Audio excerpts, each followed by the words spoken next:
मैं सत्यम प्रकाश राय सांसद अतुल राय के खिलाफ दर्ज बलात्कार के मुकदमे में गवाह और पैरोकार था। आज एसएसपी अमित पाठक और एमपी एमएलए कोर्ट के वर्तमान न्यायाधीश आलोक श्रीवास्तव जी की प्रताड़ना से तंग आ गए थे। हम लोगों ने डिसाइड कर लिया कि अब इस जीवन को हम लोग त्यागेंगे, यानी हम लोग समाज के कहे अनुसार कायरतापूर्ण कार्य करने जा रहे हैं। हाँ, कोई बात नहीं, हम कायम हैं। फिलहाल मैं आपको बनारस में दर्ज पीड़िता प्रिया राय पर और मुझ गवाह व पैरोकार सत्यम प्रकाश राय पर दर्ज 2 मुकदमों के बारे में एक ऑडियो के माध्यम से कुछ बताऊंगा। इस ऑडियो में आप देख सकते हैं कि वाराणसी के तत्कालीन एसएसपी अमित पाठक जी के द्वारा इस्तेमाल किया गया CUG नंबर है, जो 945400-217 है। आप इसे देख सकते हैं ध्यान से। इन 2 मुकदमों में से जो पीड़िता प्रिया राय पे मुकदमा है वो लंका थाने में 156(3) के तहत कराया गया। ध्यान दीजिए, 156(3) ये वही 156(3) है जो अभी कुछ दिन, कुछ महीने या जब भी एसएसपी अमित पाठक के दिशा निर्देश पे पूरे पुलिस और आपराधिक दिमाग का इस्तेमाल करते हुए अतुल राय के भाई पवन राय के द्वारा पीड़िता और मुझ पर कराया गया। क्यों कराया गया ये मैं आगे बताऊंगा। यह मुकदमा नवीन राय नाम के एक शख्स के द्वारा कराया जाता है, जिसका मैं फ़ोटो आप लोगों को पहले दिखाना चाहूँगा, फिर उसके बाद मैं FIR पढ़ूँगा।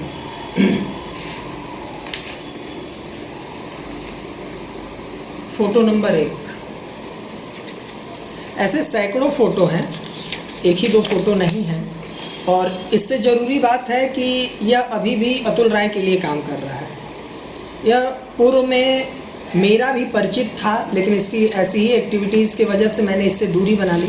तब से मैं इसका नाम लेना पसंद नहीं करता हूँ, लेकिन कोई बात नहीं।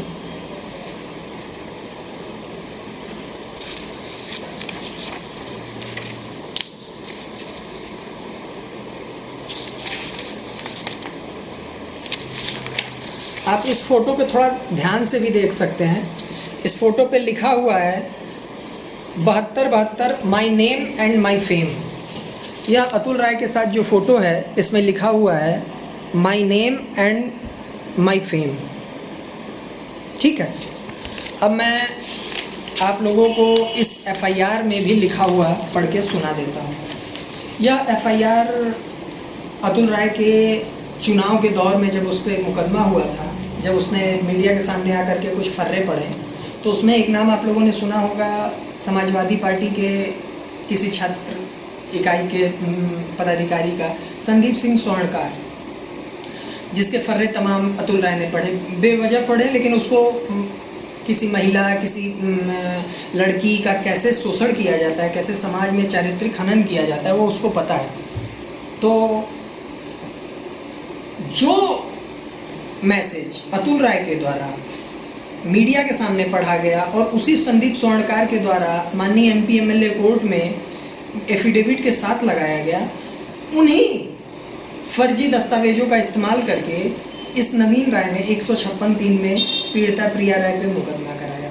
मुकदमे में इसने क्या लिखा क्या नहीं लिखा वो आप लोगों को पता ही है कि 1 लाख रुपए पीड़िता के द्वारा मांगा गया। ऐसा कोई प्रूफ होगा ही नहीं। जब मांगा ही नहीं गया तो होगा क्या? नहीं तो ये सब छोड़ते हैं आज तक, ये सब फाइनल रिपोर्ट के बाद। लेकिन इस 156(3) में फाइनल रिपोर्ट लगता है, और उस फाइनल रिपोर्ट में क्या लिखा हुआ है ये मैं आप लोगों को पढ़ के सुनाता हूँ। यह बहुत ही इम्पॉर्टेंट, और इस पूरे प्रकरण का, जिसको मैं आप लोगों को मृत्यु पूर्व बता रहा हूँ कि कैसे अमित पाठक जैसे शागिर्दों का दिमाग काम करता है अपराधियों को मुक्त कराने के लिए, कैसे अपने पुलिस के पद का दुरुपयोग होता है, वो मैं आपको बताना चाहता हूँ कि इसको पढ़िए। श्रीमान जी, निवेदन है कि मुकदमा उपरोक्तवादी मुकदमा नवीन कुमार राय पुत्र विनय कुमार राय, निवासी न्यू कपूरपुर कॉलोनी, थाना कोतवाली, जनपद गाजीपुर, हाल पता B21/48B, भोगावीर थाना लंका, वाराणसी के द्वारा माननीय न्यायालय श्रीमान जेएम प्रथम वाराणसी के यहाँ अंतर्गत धारा 156(3) दंड प्रक्रिया संहिता में प्रार्थना पत्र देकर न्यायालय के आदेश पर दिनांक 24/5 यानी 1 मई को मुकदमा दर्ज होता है और 24 तारीख अतुल राय पर 1 मई को मुकदमा दर्ज होता है और 24 तारीख को न्यायालय से इन लोगों के द्वारा आदेश कराकर पीड़िता पे मुकदमा करा दिया जाता है। और उसको भी आप लोगों ने ध्यान दिया होगा कि मीडिया में कितना दुष्प्रचार हुआ था। खैर 24/5/19 को पंजीकृत होकर विवेचना मुझ प्रभारी निरीक्षक द्वारा की गई। अब तक की तमामी विवेचना बयानवादी व गवाहान तथा अन्य साक्ष्य संकलन से अभियोग उपरोक्त की घटना घटित होने के संबंध में कोई साक्ष्य नहीं पाया गया। साक्ष्य कोई होगा तब तो पाया जाएगा। मात्र मुकदमा अपराध संख्या, अब ये ध्यान दीजिए, 0548/19 यह वही मुकदमा है जो पीड़िता प्रिया राय के द्वारा वाराणसी के ही हिस्ट्री सीटर जो अभी तत्काल में सांसद है घोसी से, उस मुकदमे का जिक्र है। 0548/19 धारा 420, 376, 504, 506 भारतीय दंड विधा में समझौते का दबाव बनाने के उद्देश्य से वादी मुकदमा द्वारा प्रिया राय के विरुद्ध अभियोग पंजीकृत कराया जाना पाया गया है। अतः साक्ष्य के अभाव में अभियोग उपरोक्त की विवेचना जरिए अंतिम रिपोर्ट समाप्त की जाती है। माननीय न्यायालय से अनुरोध है कि अंतिम रिपोर्ट स्वीकृत करने की कृपा करें। यह एक फाइनल रिपोर्ट होता है जो 12/9/2019 को माननीय न्यायालय में भेजा गया है। और यह देखिए कि माननीय न्यायालय में भेजा गया है, लेकिन थाने पे, चौकी पे, सीओ भेलूपुर के यहाँ पूछा जाता है तो पीड़िता को इस चीज़ की जानकारी नहीं दी जाती है कि अभी वो पूर्णतया न्यायालय भेजा जा चुका है या नहीं भेजा जा चुका है। और न्यायालय में पता लगवाइए तो न्यायालय में भी यह दस्तावेज नहीं प्राप्त होते हैं। क्यों? क्योंकि इसमें भी बहुत बड़ी साजिश पीछे पीछे चल रही है। कोई बात नहीं। अब यह दूसरा मुकदमा आप सुनिए। यह दूसरा मुकदमा उत्तर प्रदेश पुलिस और इस सरकार के लिए मजाक बना हुआ है और इसको मजाक बनाने वाले लोग एसएसपी अमित पाठक जैसे पुलिस अधिकारी और माननीय न्यायाधीश आलोक श्रीवास्तव एमपी एमएलए कोर्ट जैसे न्यायाधीश हैं जो इन पदों की धज्जियां उड़ा चुके हैं। यह गैंग रेप का मुकदमा है जो बनारस के कोतवाली में मुझ पर दूसरी बार लिखाया गया है। पहला मुकदमा बलिया के नरही में तत्कालीन बलिया के नरही थानाध्यक्ष टीबी सिंह, जो शुद्ध रूप से अपराधियों का शागिर्द है, उसके द्वारा लिखा गया, जिस मामले में अभी मेरे खिलाफ वारंट जारी कर दिया गया है बिना किसी नोटिस के। 2 साल में मुझे नहीं पता है कि उसमें कोई नोटिस मुझे दिया गया हो। खुद मुझे ब्लैकमेल किया गया, मैं उसके लिए दौड़ा धूपा, पीड़िता दौड़ी धूपी, उसके बाद उसमें फाइनल रिपोर्ट लगा, लेकिन फिर उसके बाद उस मुकदमे को खोल के और मेरे खिलाफ वारंट जारी कर दिया गया। खैर, इस मुकदमे को देखिए जो ये वाराणसी के कोतवाली में दर्ज कराया गया। इसमें जो मौर्य नाम की लड़की है उसका मैं नाम नहीं लेना चाहूँगा क्योंकि देखिए कमज़ोरों के लिए सारा कुछ है, लेकिन आप इसको देखिए, ठीक है। इसमें बताया जाता है कि श्रीमान थाना प्रभारी थाना कोतवाली जनपद वाराणसी महोदय, सविनय निवेदन है कि प्रार्थिनी, अब आप नाम देख सकते हैं, पुत्री फलाना, पता ये वाराणसी में निजी तौर पर इवेंट मैनेजमेंट का कार्य करती हूँ। प्रार्थनी से रवि राय पुत्र अज्ञात, मुकेश राय पुत्र अज्ञात, सत्यम प्रकाश पुत्र अज्ञात, उपेंद्र राय पुत्र अज्ञात, निवासी प्रतापनगर कॉलोनी लक्ष्मणपुर शिवपुर में निजी तौर पर संपर्क कर इवेंट कराने की बात कही, जिस पर प्रार्थनी पर तैयार हो गई और वो लोग निजी स्तर से ही संपर्क कर इवेंट की बातचीत को आगे बढ़ाया और दिनांक 27/7 यानी 27 जुलाई को सायं मिलकर इवेंट का स्थान दिखाने के लिए मैदागिन स्थित टाउन हॉल मैदान में मिलने की बात कही। जब दिनांक 27/7/19 को टाउन हॉल मैदान में मैं पहुंची तो वहां एक सफ़ेद रंग की स्कॉर्पियो खड़ी थी। उपरोक्त लोगों ने बोला कि गाड़ी में बैठकर बात करते हैं और पिस्टल निकालकर भद्दी भद्दी गाली देते हुए बोला, चुपचाप बैठ जाओ वरना गोली मार देंगे।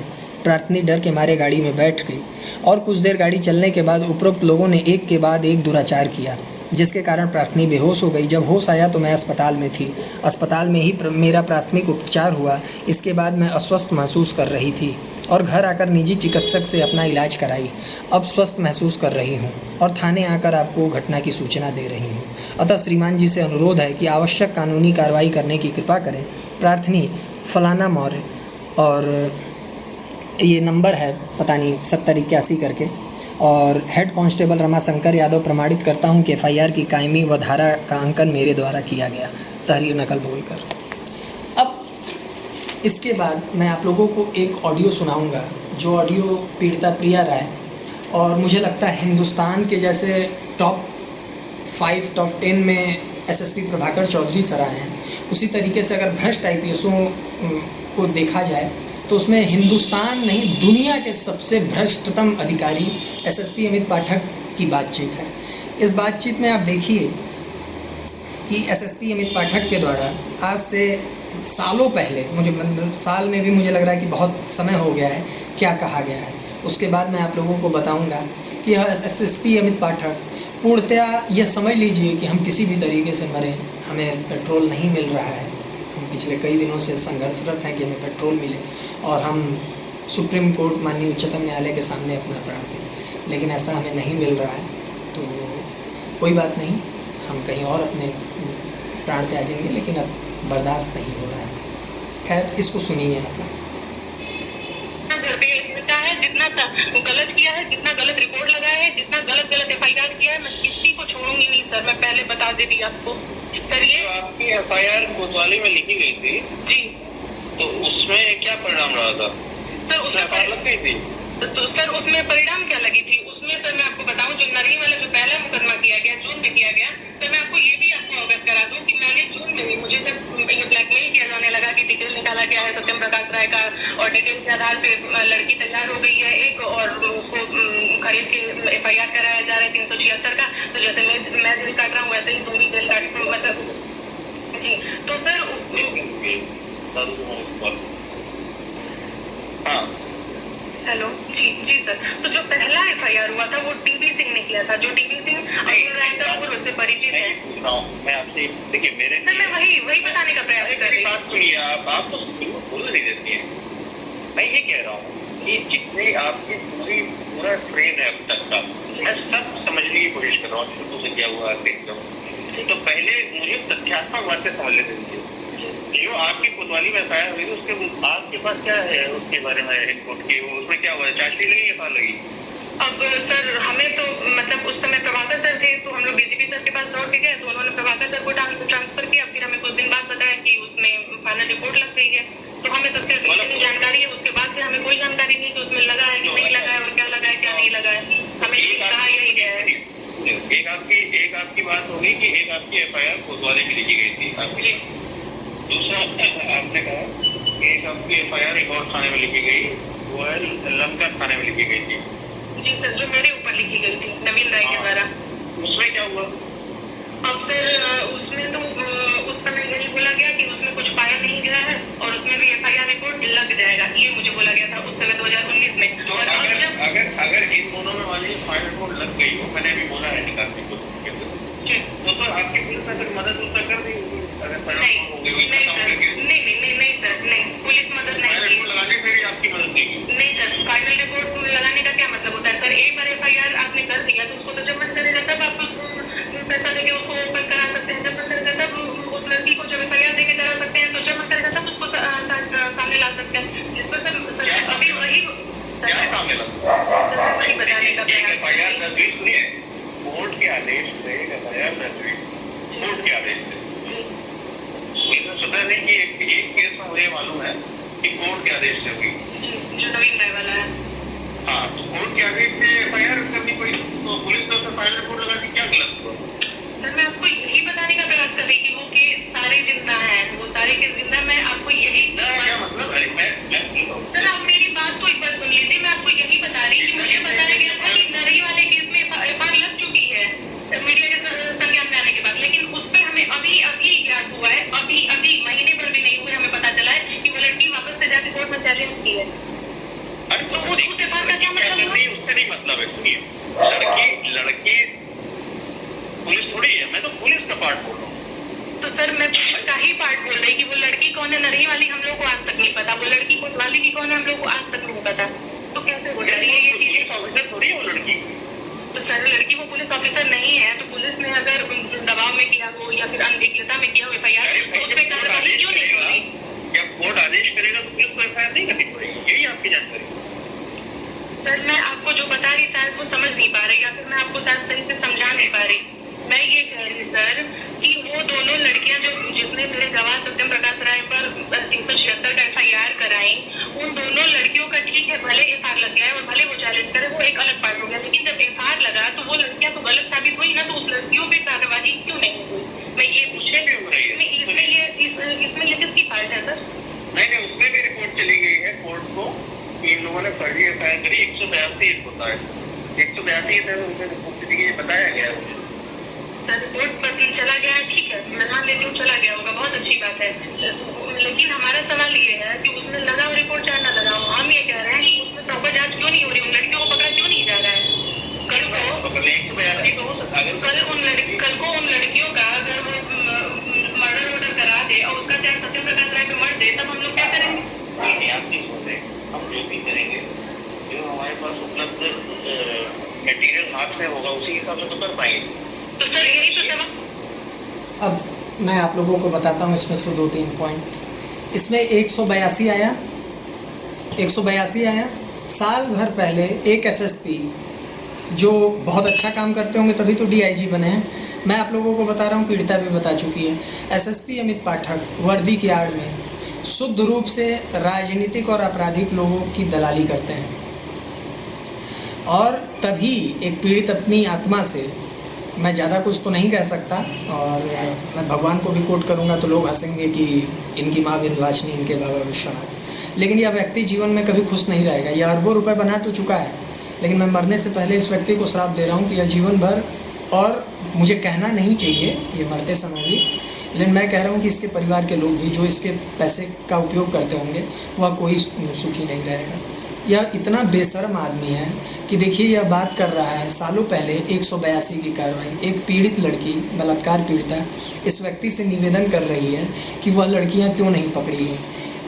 इनके ऊपर अतुल राय का ही आदमी जो इतना खतरनाक आरोप लगाता है कि कोई लड़की उससे संबंध बनाने के लिए एवज में उससे 1 लाख रुपए मांगती है कि बनाओ मुझसे संबंध, नहीं तो मैं तुम्हें बदनाम कर दूंगी, नहीं तो 1 लाख रुपए दो, या इस टाइप की चीज़ें। और उसमें फाइनल रिपोर्ट लगता है और उसमें साफ साफ लिखा रहता है कि 0548/19 जो मुकदमा अतुल राय पे लिखा है उसमें दबाव बनाने हेतु किया गया है, लेकिन उसकी चीज़ें नहीं उसको पकड़ी जाती हैं, उस पर कोर्ट से NBW या फिर वारंट नहीं जारी किया जाता है। और आप लोगों को पता है इसी SSP अमित पाठक को, इसी व्यक्ति को, मैं इसी कह रहा हूँ, मैं कोई ऐसा शब्द नहीं बोलूँगा जिस पे ये सब खेलें, जिसमें मीडिया को दें ये लोग कि अरे पीड़िता तो बहुत बदतमीजी करती थी, उसका गवाह भी बहुत बदतमीज था, उस पर इतने केस हैं, ऐसा मैं नहीं दूंगा SSP अमित पाठक, ये सब मत सोचना।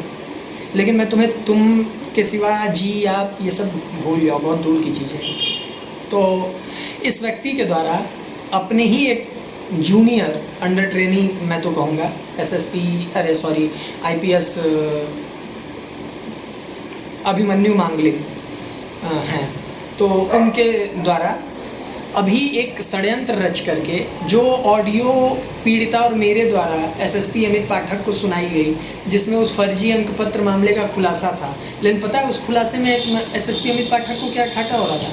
हमने बार बार पूछा कि CO अमरेश सिंह बघेल ने इतनी गलतियां की, फिर भी इतना बड़ा बलंडर कैसे उसकी हिम्मत हो गई एक CO होकर के, और वो जान रहा है कि इतना बड़ा प्रकरण है, अतुल राय जैसे हिस्ट्री सीटर सांसद के खिलाफ दर्ज मुकदमा है, बलात्कार का मुकदमा है, महिला संबंधी अपराध है, मतलब घृणित अपराध है, तो कैसे उसने अमृतेश सिंह सब्बल जैसे आदमी का उसमें बयान दर्ज कर लिया, क्यों कर लिया?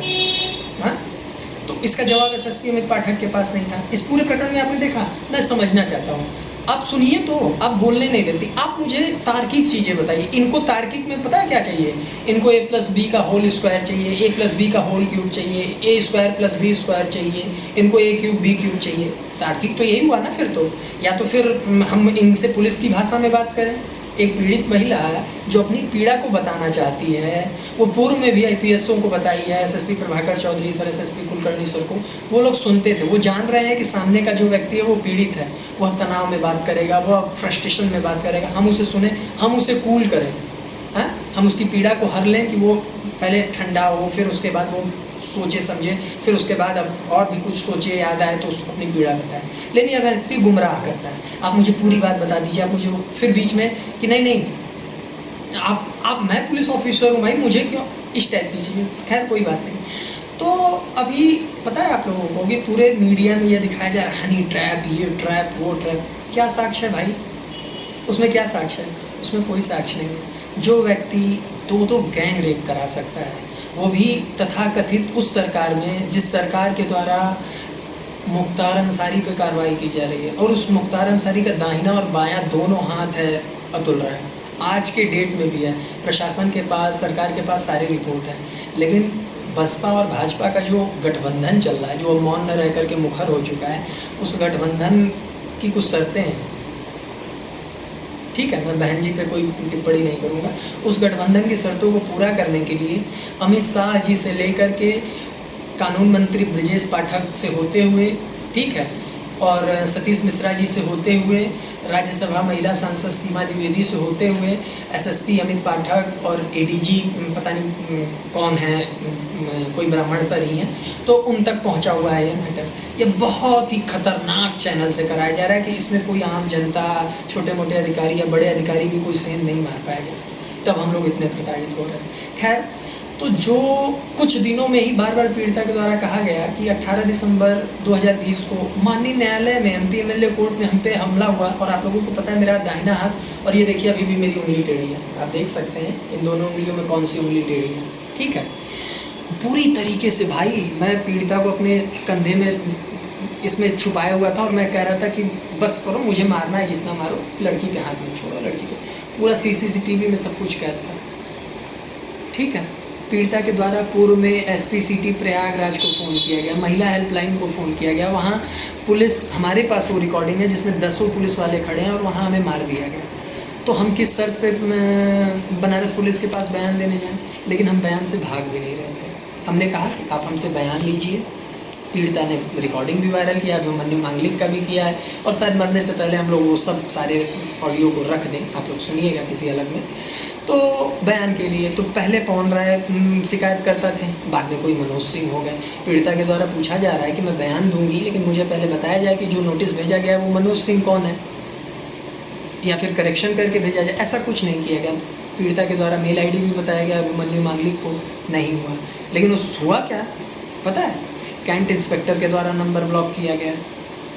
मुझे बिल्कुल नहीं विश्वास हो रहा था कि पुलिस कमिश्नर वाराणसी ए सतीश गणेश सर के द्वारा पीड़िता का नंबर ब्लॉक किया गया।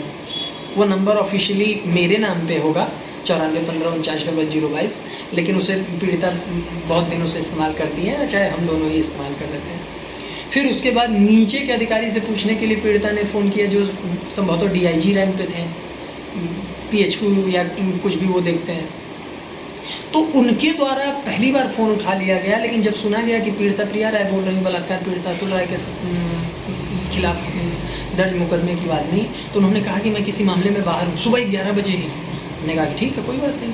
फिर उसके बाद दोबारा जब उन पर नंबर ट्राई किया जाता है तो वो भी नंबर ब्लॉक किया जाता है। पता है आप लोगों को क्या सुनाया जाएगा? इतने के बाद भी कुछ ऑडियो सेलेक्ट किए जाएंगे, उन ऑडियो को दिखाया जाएगा कि देखिए पीड़िता दबाव बनाती थी, महिला होकर के उल्टा सीधा बोलती थी।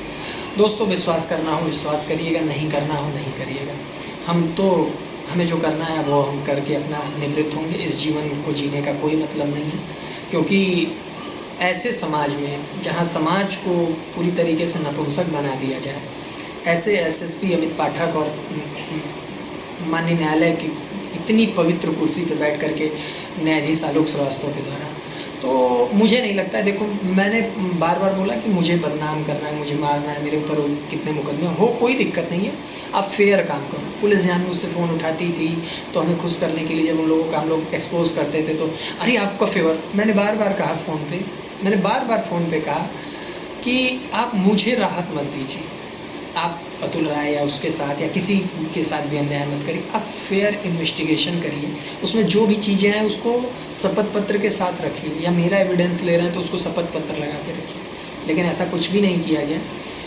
ये नॉन बेलेबल वारंट निकाल करके पूरे मीडिया में सिर्फ और सिर्फ महिला का, यानी पीड़िता प्रिया राय का और मेरा चरित्र खराब किया गया है, जो बहुत पहले से कराया जाता रहा है अतुल राय के द्वारा, और हमें नहीं पता था। चूँकि दरोगा संजय राय जब हम लोगों पे दबाव बनाता था उसका बेटा, तो दरोगा संजय राय ने कहा था नाम नहीं बताया कि बहुत बड़े बड़े अधिकारी भी पुलिस विभाग के मुझसे बात करने की कोशिश की, लेकिन मैंने उनको बोल दिया कि नहीं, मेरा इससे कोई मतलब नहीं। लेकिन अब मैं थक हार गया हूँ, मैं देख रहा हूँ कि तुमको बहुत बुरी तरीके से परेशान किया जाएगा, तो मैं तुमसे बात कर रहा हूँ और मैं तुम पे ये सब मुकदमा वापस लेने के लिए बोल रहा हूँ, नहीं तो अतुल राय तो जेल से भी तुमको मरवा देगा और फंसवा देगा। वो चीज़ें हम पे हुई, लेकिन मैंने एक महिला को वचन दिया था, और यह वचन मैं तभी दे पाया कि मेरे पिता ने कुछ आदर्शों पर, कुछ मूल्यों पर अपना जीवन काटा, और उन्हीं आदर्शों और मूल्यों को स्थापित करके हम अपने मतलब बच्चों को पढ़ाया लिखाया और जीवन जीने का तौर तरीका सिखाया। तो मुझे पता है कि मैं अपने जीवन में अगर कुछ भी करूँगा अच्छा, तो वो तो मेरे पिता को मिले या ना मिले, लेकिन अपयश अगर मैं कुछ करता हूँ या कुछ भी चीज़ें ऐसी करता हूँ जिससे कुछ गलत हो, समाज में गलत संकेत जाए, तो मेरे पिता को इससे हानि पहुंचेगी। इसलिए मैं तमाम पैसे के ऑफ़र, तमाम धमकियाँ, अपने ऊपर गैंग रेप के मुकदमे होने के बाद और मुकदमे होने के बाद, हाथ तोड़ दिए के जाने के बाद, चुंडी खींच करके इस भाजपा की हिंदूवादी सरकार में मारा गया, लेकिन मैं नहीं हटा। क्यों? क्योंकि फिर मेरे और अतुल राय में अंतर क्या होगा? पीड़िता क्या कहेगी, समाज में महिलाएँ क्या कहेंगी? यही तो कहेंगी, या तो लड़के जो लड़कियों का शोषण करते हैं वो ये कहेंगे कि लड़कियां पैसा लेने के लिए मुकदमा करती हैं, या लड़कियां कहेंगी कि सत्यम जैसे लड़के मुकदमे में शामिल होते हैं, पैसा लेके बदल जाते हैं। तो ये सारी चीज़ें थी जिसको मैं आप लोगों के बीच में रखा कि हमारे लिए कोई भी गुनहगार नहीं पकड़ा जाएगा।